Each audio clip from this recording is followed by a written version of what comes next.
Assalamualaikum warahmatullahi wabarakatuh. Perkenalkan, saya Aureliana Ferija dari kelompok 5. Jadi di sini kelompok kami akan mempresentasikan tentang materi periode ketiga. Yang pertama yaitu sifat-sifat unsur yang akan dijelaskan oleh Nadine Visila dan Aulia Erliana.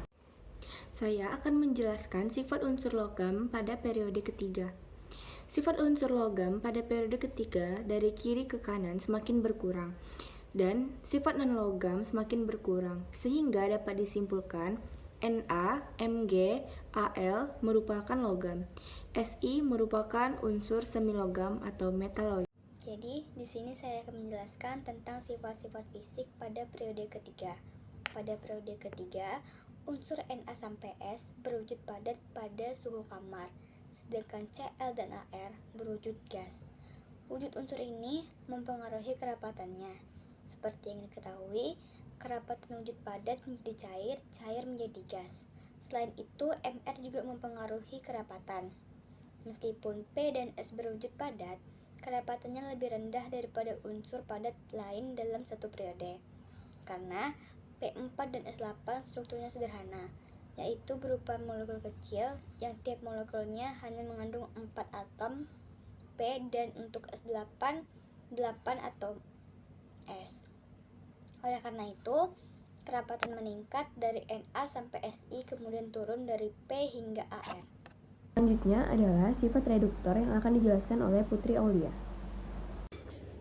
Periode ketiga, reduktor dan oksidator. Pengertian reduktor adalah zat yang mengandung elemen yang sama atau berbeda. Agar menjadi reduktor, suatu senyawa harus terdiri dari beberapa elemen yang tingkat oksidasinya lebih rendah. Sementara oksidator adalah suatu zat yang direduksi dengan memperoleh elektron. Maka dari itu, oksidator elektron juga disebut sebagai penerima elektron dalam reaksi redoks. Kemudian ada ciri-ciri oksidator dan reduktor. Ciri-ciri oksidator yang pertama adalah mudahnya melepaskan oksigen. Yang kedua, oksidator mudah menarik elektron. Yang ketiga, dapat mengalami reaksi reduksi, yakni reaksi penurunan pada bilangan oksigen.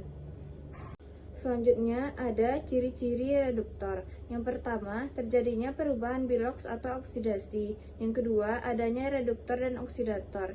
Yang ketiga, terdapat unsur bebas, contohnya klorin, sufrun, dan oksigen. Berikutnya adalah sifat oksidator yang akan dijelaskan oleh Aulia Hafiz.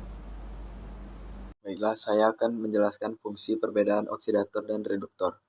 Fungsi utama reduktor adalah mereduksi zat lainnya di dalam reaksi redoks. Reduktor juga dapat mereduksi zat yang mengalami oksidasi. Sementara oksidator berfungsi untuk mengoksidasi zat lain yang mengalami reaksi redoks. Perbedaan oksidator dan reduktor. Terdapat beberapa perbedaan yang sangat signifikan. Berikut perbedaannya. 1. Reduktor bertindak sebagai donor elektron, sebaliknya oksidator menerima elektron. 2. Reduktor oksidasi selama reaksi, sementara oksidator berkurang selama reaksi. 3. Reduktor menyebabkan reduks yang reaktan lainnya, sementara oksidator menyebabkan oksidasi reaktan lainnya. Nah, itulah perbedaan oksidator dan reduktor dalam pembelajaran kimia. Meskipun sama-sama terdapat pada reaksi redoks, namun ternyata kedua memiliki perbedaan yang sangat signifikan.